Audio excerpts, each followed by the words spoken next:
GNK Tamil Nadu kitchen உங்களை அன்புடன் வரவேற்கிறோம்.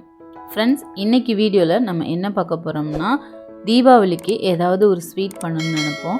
நம்ம வீடியோவில் இன்றைக்கி மைசூர் பாக்கும் பாதுஷாவும் எப்படி பண்ணுறதுன்னு தான் பார்க்க போகிறோம். வாங்க வீடியோக்குள்ளே போகலாம். மைசூர் பாக்கு பண்ணுறதுக்கு நம்ம ஃபஸ்ட்டு என்னென்ன பொருட்கள் தேவை அப்படின்னு பார்த்துடலாம். எண்ணெய் 200 கிராம், வெண்ணெய் 200 கிராம், கடலை மாவு 200 கிராம், சர்க்கரை 200 கிராம். இவ்வளோதான் தேவையான பொருட்கள். நான் இப்போ ஒரு பிரெட் மோல்டில் எண்ணெய் தடவி எடுத்து வச்சுருக்கேன். ஃபஸ்ட்டே எண்ணெய் தடவி வச்சிட்டோம்னா நம்ம லாஸ்ட்டாக செஞ்ச உடனே எடுத்து ஊற்றுறதுக்கு நமக்கு ஈஸியாக இருக்கும். இப்போ ஒரு கடாயில் 2 கடாய் எடுத்துக்குங்க. ஒரு பெரிய அகலமான கடாய் ஒன்று, ஒரு சின்ன கடாய் ஒன்று எடுத்துக்குங்க.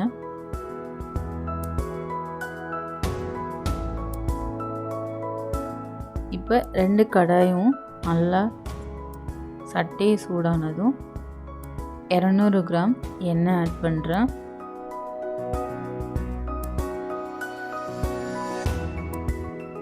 கிராம் வெண்ணெய்,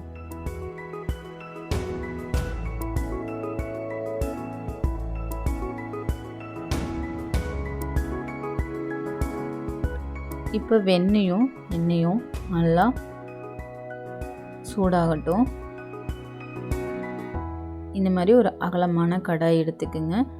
இதில் நான் ஒரு 200 கிராம் சர்க்கரை எடுக்கிறேன். நான் 200 கிராம் கடலை மாவு எடுக்கிறதுனால 200 கிராம் சர்க்கரை எடுக்கிறேன். இதில் கொஞ்சமாக ஒரு அரை கப் அளவுக்கு தண்ணி ஆட் பண்ணுறேன்.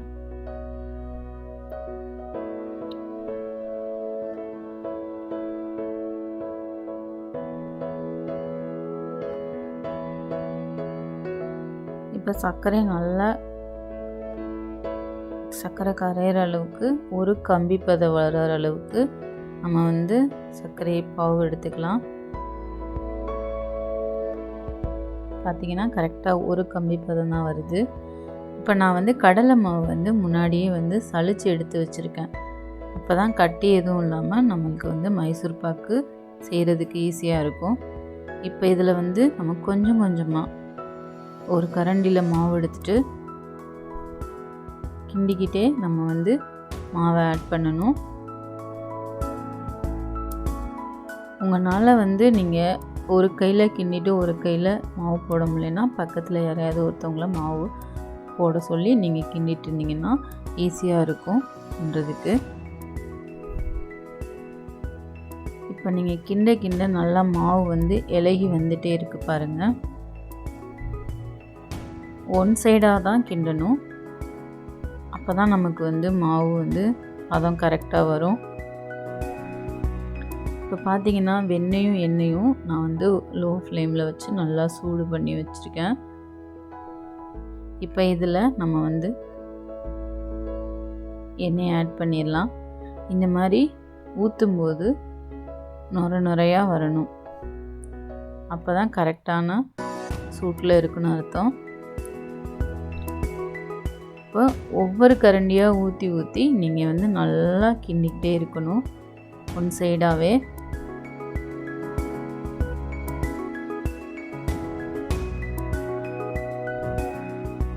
லாஸ்ட்டாக இருந்த எண்ணெய் எல்லாத்தையுமே ஆட் பண்ணிட்டேன். அவ்வளோதான். நமக்கு இப்போ மைசூர் பாக்கு மாவு ஒரு சூப்பரான பதத்துக்கு ரெடி ஆயிடுச்சு.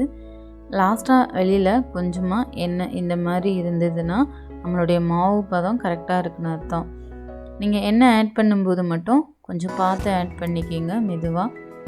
அவ்வளோதான். இப்போ நமக்கு மாவு ரெடி ஆயிடுச்சு. ஏற்கனவே நம்ம தடவி வச்சுருந்தோம்ல பிரெட் மோல்டு, அதில் இப்போ இந்த மாவை மாற்றிடலாம். உடனே மாற்றிடுங்க டக்குன்னு, இல்லைன்னா கட்டியாயிரும். நீங்கள் மோல்டு இந்த மாதிரி தான் எடுக்கணும்னு அவசியம் கிடையாது. வீட்டில் ஏதாவது பாத்திரம் இருந்ததுன்னா அதில் கூட நீங்கள் ரெடி பண்ணி அதில் நீங்கள் கட் பண்ணி எடுத்துக்கலாம். இப்போ இதை ஒரு 10 நிமிஷத்துக்கு விட்டுருங்க, அப்படியே செட் ஆயிரும். இப்போ பார்த்தீங்கன்னா சூப்பராக நல்லா செட் ஆயிடுச்சு. இப்போ நம்ம இதை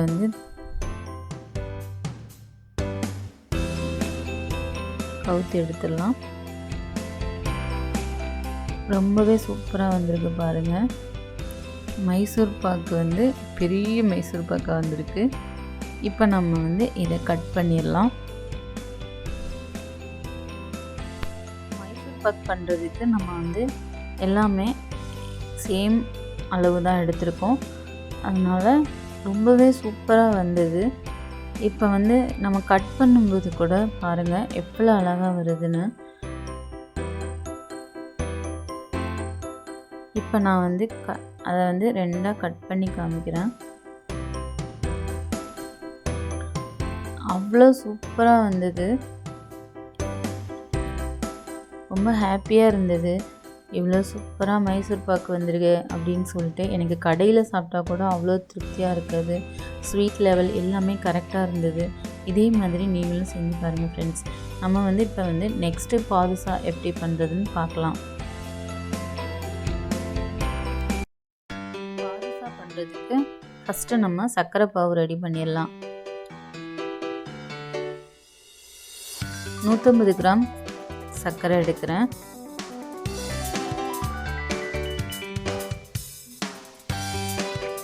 அதே அளவு எந்த கப்பில் சர்க்கரை எடுத்தனோ அதே அளவு 1 கப் தண்ணி ஆட் பண்ணுறேன்.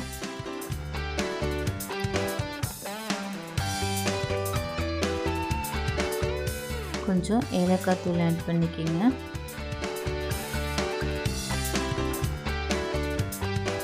அதே கப்பில் சர்க்கரை எடுத்த கப்பில் நான் வந்து மாவு எடுக்கிறேன். 150 கிராம். 1/4 டீஸ்பூனுக்கும் கம்மியாக சோடா உப்பு ஆட் பண்ணிக்கிங்க.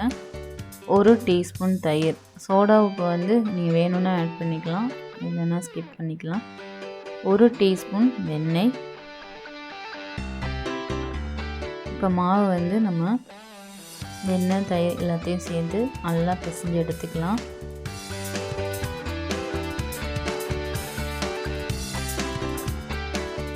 மாவு பிசைஞ்சதுக்கப்புறம் பார்த்திங்கன்னா நல்லா வந்து இந்த மாதிரி இருக்கணும். அப்போ தான் நமக்கு பாதுஷா நல்லா லேயராக வரும். இப்போ கொஞ்சமாக பால் விட்டு நிறைய ஊற்றிடாமல் கொஞ்சம் கொஞ்சமாக ஊற்றி நம்ம வந்து மாவு வந்து பிசைஞ்சு எடுத்துக்கலாம். சப்பாத்தி மாவோட கொஞ்சம் கெட்டியாக பிசைஞ்சு எடுத்துக்கோங்க. இப்போ நான் மாவு நல்லா பிசைஞ்சு எடுத்துட்டேன். இப்போ பார்த்திங்கன்னா இப்படி 2 கையும் வச்சு பண்ணும்போது மாவு வந்து இந்த மாதிரி லேயராக வரணும். இப்போ மாவு நமக்கு கரெக்டான இடத்துக்கு இருக்குது. இப்போ நம்ம சின்ன சின்ன இந்த மாதிரி உருண்டை பிடிச்சி வச்சுக்கலாம். சின்னதாக இந்த சைஸ் அளவுக்கு பிடிச்சிடுங்க.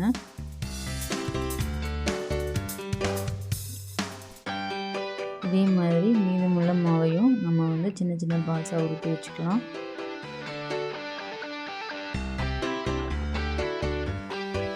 இப்போ எனக்கு 150 கிராமில் ஒரு 6 பாதுஷாவுக்கு கிடச்சிருக்கு.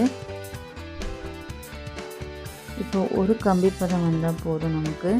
லாஸ்ட்டாக கொஞ்சமாக லெமன் சாறை ஆட் பண்ணிக்கோங்க. இப்போ ஒரு கடாயில் லைட்டாக எண்ணெய் சூடாகிட்டுருக்கு. ரொம்ப சூடாகக்கூடாது, ஏன்னா டக்குன்னு வந்து வெளியில் வந்து கலர் மாறிடும், உள்ளே வேகாது. ரொம்ப லோ ஃப்ளேமில் தான் வச்சுருக்கேன். இந்த மாதிரி உள்ளங்கையில் வச்சுட்டு நீங்கள் கட்டை விரல் இல்லைன்னா ஆள்காட்டி விரல், இந்த விரல் எதையாவது வச்சுட்டு ஒரு சின்னதாக கீழே வரைக்கும் போகாமல் லைட்டாக ப்ரெஸ் பண்ணால் போதும். இந்த அளவுக்கு ப்ரெஸ் பண்ணால் போதும்.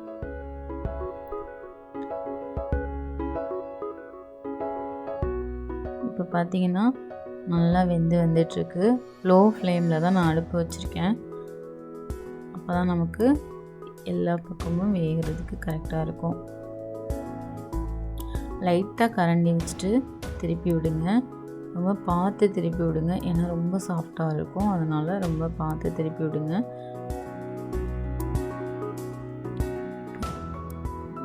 இப்போ பார்த்திங்கன்னா நமக்கு அந்த சைட்லலாம் பார்த்திங்கன்னா நல்ல லேயராக வந்திருக்கும்.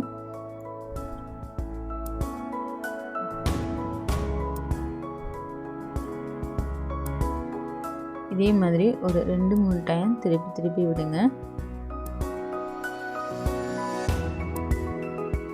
இப்போ நமக்கு பாதுஷா வந்து பார்த்திங்கன்னா கொஞ்சம் லைட்டாக கலர் மாறினதுக்கப்புறமா எடுத்துடலாம். அவ்வளோதான். சர்க்கரை பாவை வந்து லாஸ்ட்டாக வந்து லைட்டாக சூடு பண்ணி கொஞ்சம் வெது வெதுன்னு எடுக்கிற மாதிரி எடுத்துக்கோங்க.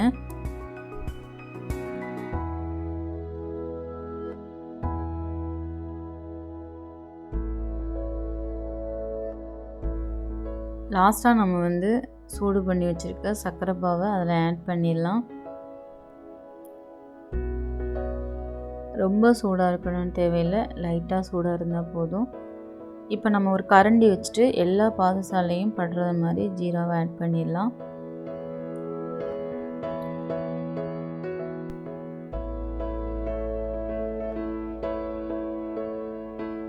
எல்லா ஜீராவையும் ஆட் பண்ணதுக்கு அப்புறமா நம்ம வந்து இதை ஒரு 10 நிமிஷத்துக்கு ஊற விட்டுறலாம்.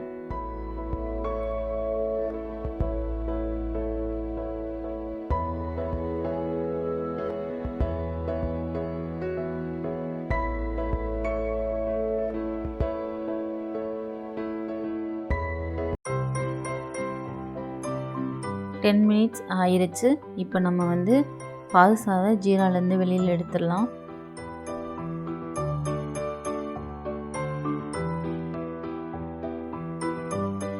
லாஸ்ட்டாக உங்ககிட்ட முந்திரி, பாதாம், பிஸ்தா ஏதாவது ஒரு நட்ஸ் இருந்தால் குட்டி குட்டியாக கட் பண்ணி மேலே ஆட் பண்ணிக்கிறீங்க.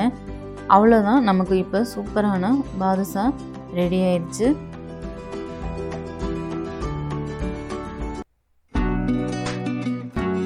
ஃப்ரெண்ட்ஸ், இந்த வீடியோ உங்களுக்கு பிடிச்சிருந்தா மறக்காமல் எங்களோட சேனலை சப்ஸ்கிரைப் பண்ணிக்கிறீங்க. அப்படியே உங்களுடைய ஃப்ரெண்ட்ஸ், ரிலேட்டிவ்ஸ் எல்லாருக்கும் ஷேர் பண்ணிங்க.